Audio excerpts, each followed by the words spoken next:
जब ऋषियों ने प्रार्थना की, बोले हे सूत जी महाराज, आप इसके बारे में कोई आख्यान बताइए, हम कैसे समझें कि शिव पुराण को सुन करके और जीवों का उद्धार होता है। तो उसी समय पर श्री सूत जी महाराज हैं, इन्होंने समस्त शौनकादिक मुनियों के लिए एक बड़ा ही सुंदर आख्यान सुनाया। शृण्वताम तात पुराणम चह। और उस किरात नाम के नगर में एक ब्राह्मण देवता निवास किया करते। कहते हैं ये जो ब्राह्मण देवता हैं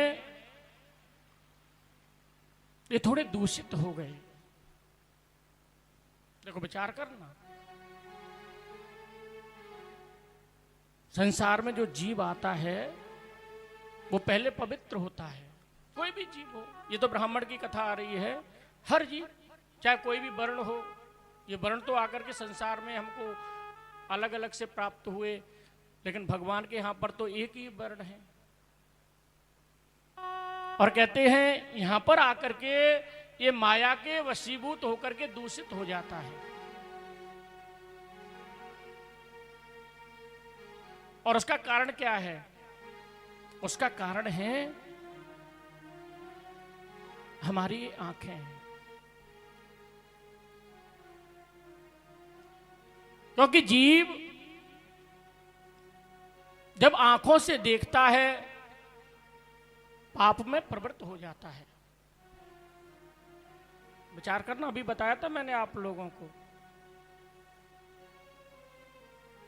गोपियां आंखों से दर्शन करती तो किसका करती? कृष्ण का। गोपियां कानों से कथा सुनती तो किसकी सुनती? कृष्ण की। गोपियां हाथों से सेवा करती तो किसकी करती? कृष्ण की। अगर हम अपनी इंद्रियों को प्रभु से जोड़ करके रखेंगे तो ये दूषित नहीं होंगी, और इनको अगर संसार में छोड़ देंगे तो ये दूषित हो जाती है। इस ब्राह्मण देवता ने, इसका विवाह हो गया, सुंदर पत्नी थी, परिवार था, कोई कमी नहीं थी घर में, परिवार में बड़ी सुंदर जिजमानी चलती। और कहते हैं एक दिन ये गया वन प्रदेश में, और वहां पर इसने एक वेश्या को देखा।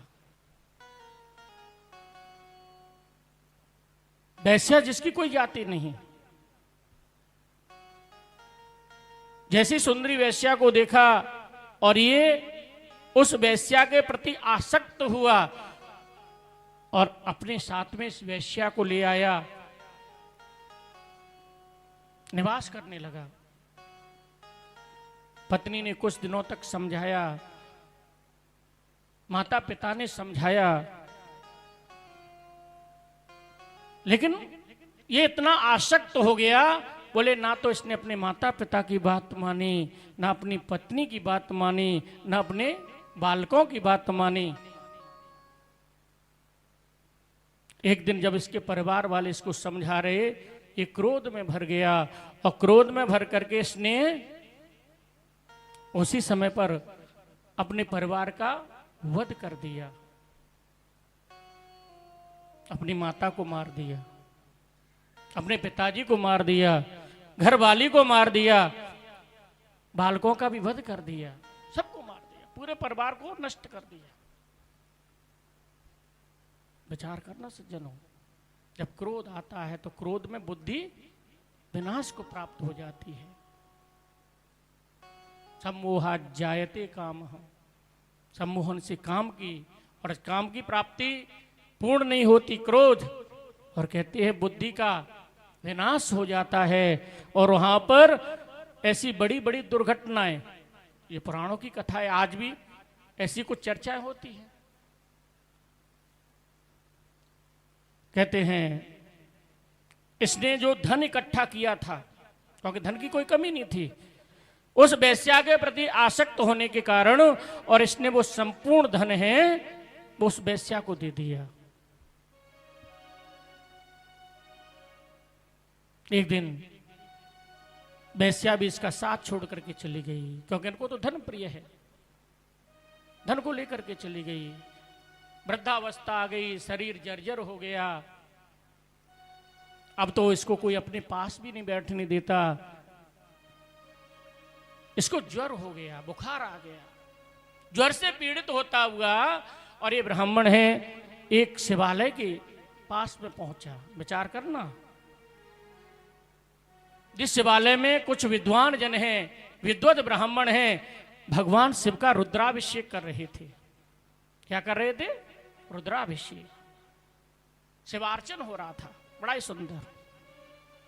जैसे प्रातःकाल हमारे विद्वत मंडली ने यहाँ पर वेद मंत्रों के माध्यम से शिवार्चन किया, रुद्राभिषेक भी चलेगा यहाँ रोज। भगवान शिव जी का रुद्राभिषेक हुआ करेगा, और आप सभी लोग उस रुद्राभिषेक में आनंद लें। ज्वर से पीड़ित होने के कारण ये ब्राह्मण है उस मंदिर की सीढ़ियों पर बैठ गया, और बैठा बैठा रुद्राभिषेक का दर्शन कर रहा, रुद्र का दर्शन कर रहा। इधर जब ज्यादा ही इसको ज्वर हो गया, उसी समय पर इनका अंतिम समय भी आ गया, और इसके लिए यम के जो सेवक हैं इसको लेने के लिए आ गए, और यम के सेवक इनके प्राणों को खींच करके यमपुरी के लिए, नरक के लिए लेकर के जा रहे हैं। और जैसे ही ये नरक में पहुंचे, इधर भगवान के गणों ने देखा, बोले इसका प्राणांत तो भूत भावन भोलेनाथ की डोरी पर हुआ है, दरवाजे पर हुआ है, शिवालय के समीप हुआ है। शास्त्र कहता है, बोले 400 कोस की दूरी तक भी अगर कोई शिव शिव शब्द को सुनता है तो उसको नरक नहीं, भूत भावन का धाम प्राप्त होता है। हाथ में त्रिशूल लिए हुए, सुंदर त्रिपुंड धारण किए हुए भगवान भोलेनाथ के जो गण हैं वो यमपुरी में पहुंच गए, और उसी समय पर यम के सेवकों से इनका विवाद हुआ। बोले इसको तुम क्यों लेकर के आए? अरे ये तो भूत भावन के धाम की तरफ जाएगा। और वहां पर विवाद शुरू हो गया, भाई झगड़ा शुरू हुआ। अब इधर भोलेनाथ के गण हाथ में त्रिशूल लिए हुए, उधर यम के सेवक है उनके पास में बंधा हुआ है ये।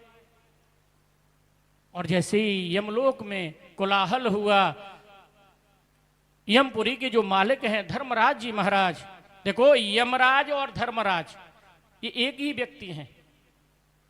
जब यम नरक की गद्दी पर बैठते हैं तो इनको यमराज कहते हैं, और जब यही स्वर्ग की गद्दी पर बैठते हैं तो इनको धर्मराज बोलते हैं। और कहते हैं जैसे ही यमराज जी महाराज, धर्मराज जी महाराज आए और इन्होंने भगवान शिव के उन गणों का दर्शन किया जो हाथ में त्रिशूल लिए हुए हैं, सुंदर त्रिपुंड धारण किए हुए हैं, गले में रुद्राक्ष पहने हुए हैं, इनसे आकर के क्षमा याचना करने लगे। जब सारा वृतांत इन्होंने जाना, अपने गणों को, अपने सेवकों को समझाया, बोले तुमको विदित नहीं है, तुम कहां से इस जीव को लेकर के आए हो? अरे भूत भावन भोलेनाथ की डोरी पर इसका प्राणांत हुआ है। और अपने सेवकों को डांट करके, फटकार करके समझाया। और इधर भोलेनाथ के जो गण हैं इस ब्राह्मण को अपने लोक में लेकर के गए, कैलाश पर जाकर के। और ये जो ब्राह्मण हैं वो भूत भावन भोलेनाथ की शरणागति को प्राप्त हुआ। ये हमारे बाबा भोलेनाथ की कृपा है। और विचार करना सज्जनों, वही कृपा हम लोगों को प्राप्त हुई है। ऐसा सुंदर वृतांत बताया, शिव की डोरी पर भी बैठ करके अगर किसी का प्राणांत होता है,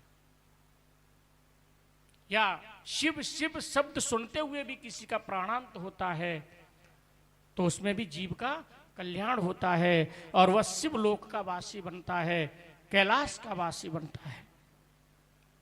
इसके बाद में इधर जाकर के जब सूत जी महाराज ने शौनकादिक मुनियों को ये आख्यान सुनाया, बोले महाराज इसके बाद में भी और कोई का उद्धार हुआ?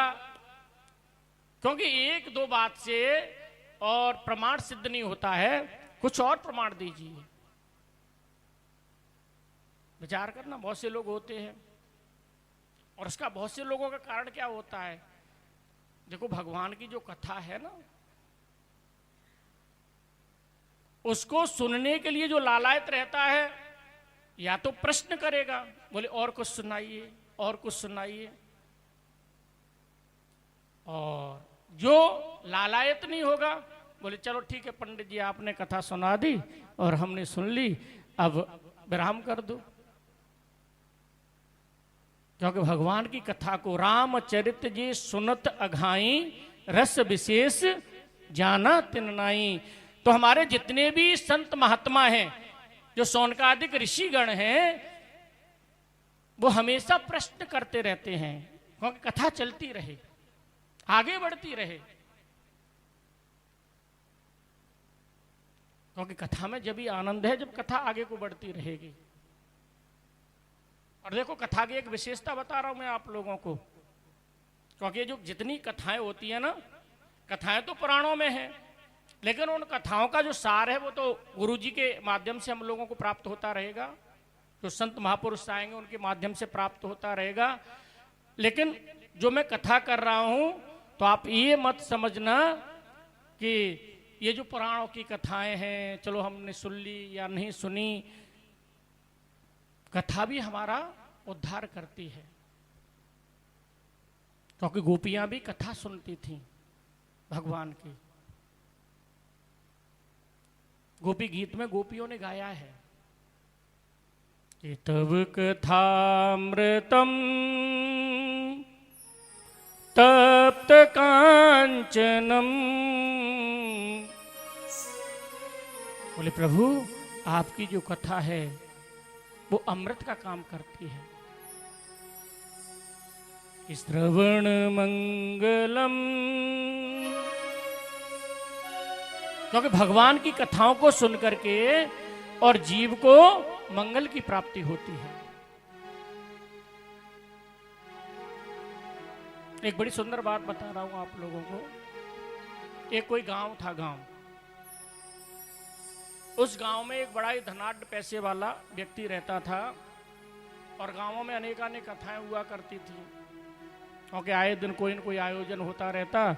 लेकिन इसके अंदर अहंकार था, अभिमान था, और उस अभिमान के वशीभूत होकर के ये ना तो किसी सत्संग में गया, न किसी कथा में गया, न किसी आयोजन में गया, बस अपने घर में बैठा रहता। एक दिन गांव में एक बहुत बड़े गुरुजी आए, सब जगह पर चर्चा थी, बोले गुरुजी आए हैं और बड़ा ही सुंदर कथा हो रही है। इसकी पत्नी ने एक दिन अनायास इससे कहा, बोले रोज घर में बैठे रहते हो, अरे कम से कम कथा तो सुन के आया करो, क्योंकि भगवान की कथा सुनोगे तो कुछ तो मिलेगा। अरे और नहीं कुछ तो कथा के बाद में जो प्रसाद वितरण होता है वो तो मिल ही जाएगा। बोलो राधे राधे।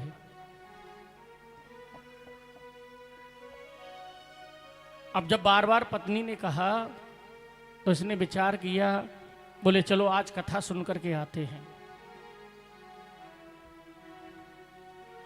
और उसी समय पर ये अपने घर से निकला। जैसे ही कथा के पांडाल में पहुंचा तो गांव वालों ने देखा, बोले आज क्या हुआ, बताओ, ये कथा में आ गया है। तो सबने खड़े होकर के इसका स्वागत किया, बोले आइए आइए आइए। और उसी समय पर इस गांव का एक व्यक्ति था, बोले इसे कहीं बैठने को जगह नहीं, तो क्योंकि जितनी दरियां बिछी हुई थी सब घिरी हुई थी, आसन बिछे हुए थे सब, तो इसने अपना ये दुपट्टा लिया, पटका लिया और इसको बिछा दिया और इससे बोला बैठिए। विचार करना, पहला शब्द इसने सुना आइए, और दूसरा शब्द इसने सुना बोले बैठिए, तो ये बैठ गया। और इधर पंडित जी ने कथा प्रारंभ की, तो इसे कथा से क्या लेना देना, अपने घर में बैठा बैठा सोता रहता था। इसने देखा बड़ी सुंदर व्यवस्था है, गर्मी के दिन थे, एसी कूलर लगा हुआ था, तो एक खंबे के सहारे में जो बैठा हुआ था, इसको नींद आ गई और ये सो गया।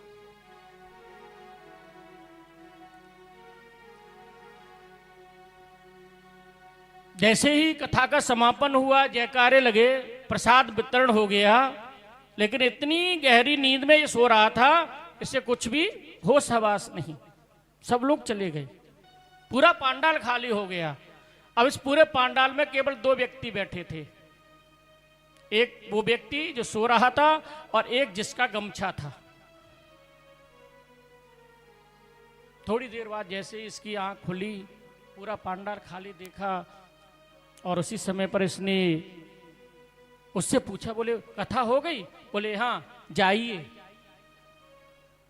कथा हो गई, जाइए। तो तीसरा शब्द इसने सुना, जाइए। और इस तरह से जैसे ही लौट करके अपने घर में आया, इसकी घरवाली ने पूछा, बोले कथा में आपने क्या सुना? तो उसने कहा, कथा में कोई ज्यादा बात तो नहीं पंडित जी ने सुनाई, बोले केवल 3 ही शब्द हमने सुने थे। बोले आइए, बैठिए और जाइए।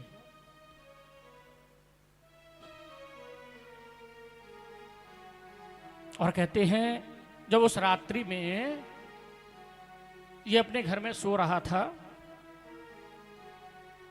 तो सोते में यही 3 शब्द बोल रहा था। इधर क्या हुआ, देव योग से इसके घर में चोरी करने के लिए चोर आ गए,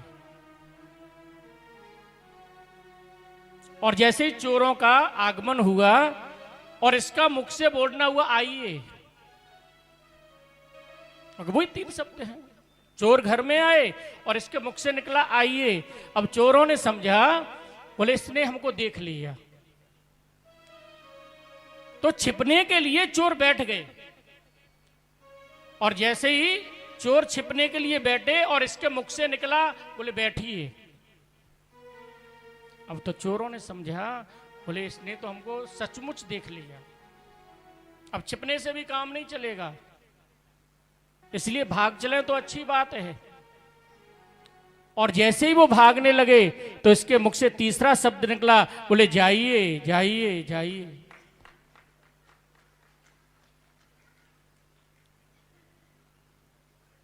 इधर जैसे ही चोरों ने सुना, बोले ये तो कह रहा है कि जाइए, अब हमको तो ऐसा लग रहा है कि इसने सचमुच हमको पहचान लिया। अब प्रातःकाल ये जाएगा राजा के पास में, गांव का धनाढ्य व्यक्ति है, प्रतिष्ठित व्यक्ति है, राजा से जाकर के कहेगा, राजा हमको फांसी लगा देगा, इसलिए इससे क्षमा याचना कर लें। तो चोर लौट करके और इसके चरण आकर के पकड़ लेते हैं, चरण दबाने लगे, बोले क्षमा कर दो, क्षमा कर दो। बोले भैया तुम कौन हो? बोले हम तुम्हारे घर में चोरी करने के लिए आए थे, लेकिन आपने हमको जान लिया। बोले भैया मैं तो कथा जो सुनकर के आया था उसको दोहरा रहा था, कथा को याद कर रहा था। उसके बाद में इसकी पत्नी ने कहा, बोले देखो कथा में जाकर के केवल 3 झूठे शब्दों को तुमने सुना, वो कथा के शब्द नहीं थे, केवल 3 झूठे शब्दों को तुमने सुना, और उससे आज तुम्हारे घर में चोरी होने से बच गई। तो ऐसे ही अगर सच्ची कथा सुन लोगे, प्रभु की कथा में आनंद ले लोगे, तो तुम्हारे घर में किसी भी प्रकार की चोरी क्या, तुम्हें आत्म कल्याण की प्राप्ति हो जाती। तो ये कथा जो भगवान की है, वो जीव का कल्याण करती